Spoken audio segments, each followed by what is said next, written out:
Y'all,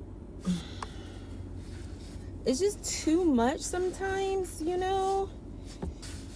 Part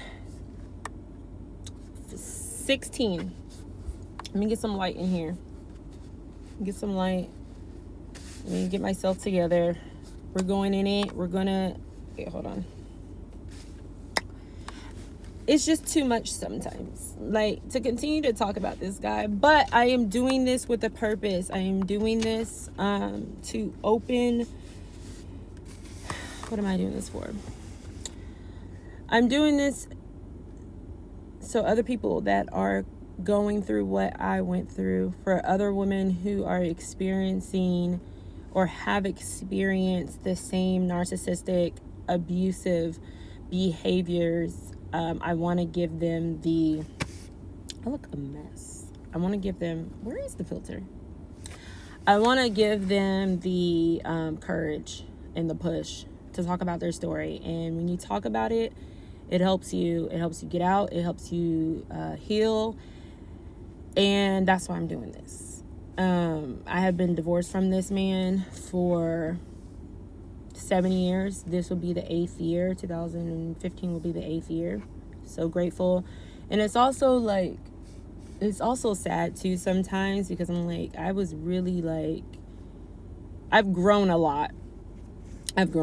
And that's another thing that he told me before, while I was pregnant. And the reason why he didn't want to get back with me, because I had not changed. I'm just the same person, haven't changed, blah, blah, blah. Anywho, so let's move along. We are going to move right into 2015.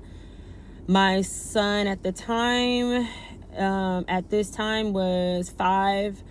And 2015 was also the year that I officially physically cheated on my husband. 2015 was when also I applied to be a flight attendant, and I got a call back. The end of 2015, I moved into that whole process of working for the airline as a flight attendant. 2015, I also got pregnant with my now daughter. So a lot of things happened in 2015. 2015 was really the year that I was like, yeah, we're probably going to get a divorce. However, I did not initiate the... Well, actually, I take that back. I did initiate the process because I remember going and meeting a lady at the library, because they had like a free divorce library workshop thing that I went to in 2015. But then 2015, when I realized I was pregnant and all the other stuff, I kind of like laid back on it, and he took the reins on processing the divorce. So we're going to get into it, okay? Okay, so 2015. This is what happened. I'm at a different location right now. So in 2015, we were already kind of talking about divorce. I went to a divorce class. I believe. I don't know. All my years are messed up. Yeah, I had to. 16. Maybe I went after. I don't know, but I was literally thinking about divorce. I was completely done with this guy. I was done. I was ready to move on. I was ready to do my own thing, whatever. I did not care about his feelings. I did not care about his tears. Now, do y'all remember the movie? Y'all remember the movie for Colored Girls Only that Tyler Perry did? Well, he made the play into a movie. There is a part where Janet Jackson was in the room with her husband, who she just discovered was sleeping with men.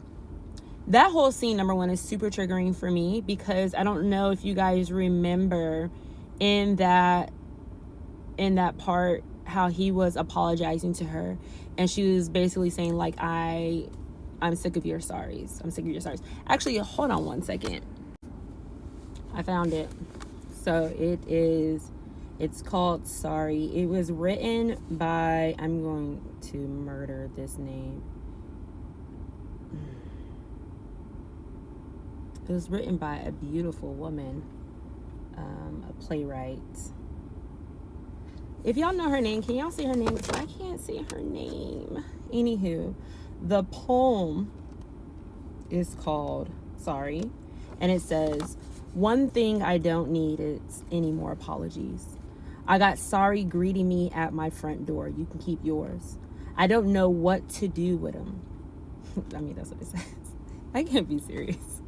I'm laughing because I played this monologue out in the mirror like 35 times and I can see myself acting it out, trying to be like Janet Jackson, and it doesn't work. And I'm literally just trying to read it and it's still not working. So it says, I got sorry greeting me at my front door. You can keep yours. I don't know what to do with them. They don't open doors or bring the sun back. They don't make me happy or get a morning paper. Didn't nobody stop using my tears to wash cars? 'Cause of sorry, I am simply tired of collecting. I didn't know I was so important to you. I'm gonna have to throw some away. I can't get to the clothes in my closet for all the sorries. I'm going to tack a sign to my door, leave a message by the phone. If you call to say you're sorry, call somebody else. I don't use them anymore. I let sorry, didn't mean to, or how could I know about that? Take a walk down a dark and musty street in Brooklyn. Woo!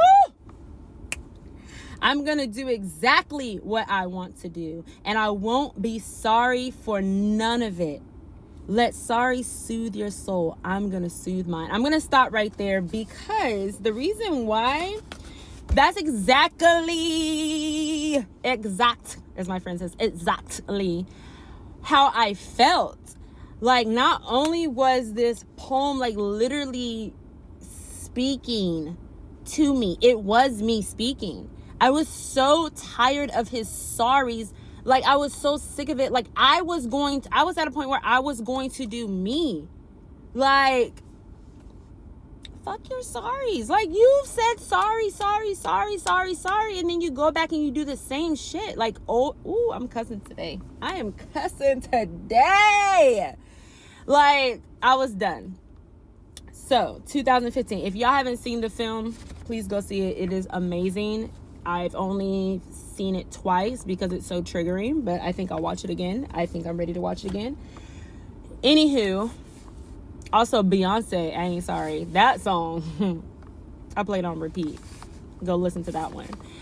I was done with him. I was sick of him. I was going to do my own thing. 2015, I did have sex with him December 2015. Or November. I don't know. The end of the year. Either the end of November, beginning of December. Okay? It was like a one and done type of thing. Like, I just needed some. Okay. That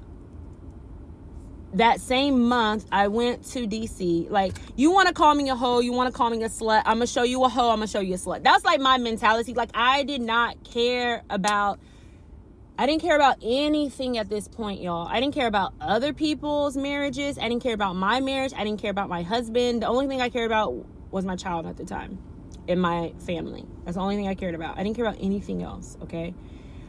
I went on a road trip with my friend to DC. I ended up meeting some guys that I knew from years prior to. And I had sex with my friend. I had sex with my friend, and it was a one-time thing. We were friends, like, prior to, like I said, like, we kind of talked and stuff like that. And then when we met up, I remember, like, laying there, and I was going to stop it, and then I heard he didn't stop, so why should I stop? That's literally what I heard. And so I did it. I let him slide on in. When I got back in January, was it January? I don't know, girl. It was like six weeks later, I found out I was pregnant. I was a little bit stressed because I'm like, whose baby is this? I just had sex with my ex, and then I had sex with this guy, and I put myself in a situation that I was completely embarrassed of, and praying to God, like, Lord, please just let this be my husband's baby, because that's going to be a whole nother mess. February, I told my ex about I told my ex that I slept with somebody else. And he did not blow up when I told him. He hugged me. And in that moment, I felt like the hug was like, now you messed up too. We can be in this together. Now we're even type of feeling. It wasn't like a hug, I still love you, or it's okay type of thing. It was like, yeah, now we're on even playing fields. And I was it was kind of weird. He ended up blowing up later. He ended up telling everybody that, like, I cheated on him, and that, like, I'm this horrible person. He took that situation. Now, mind you, by this time, this was 2016 when I told him this, February. I was pregnant, but I was also in training at this point to become a flight attendant. I had went out of town. If I tell you guys where I went, y'all gonna know the airline.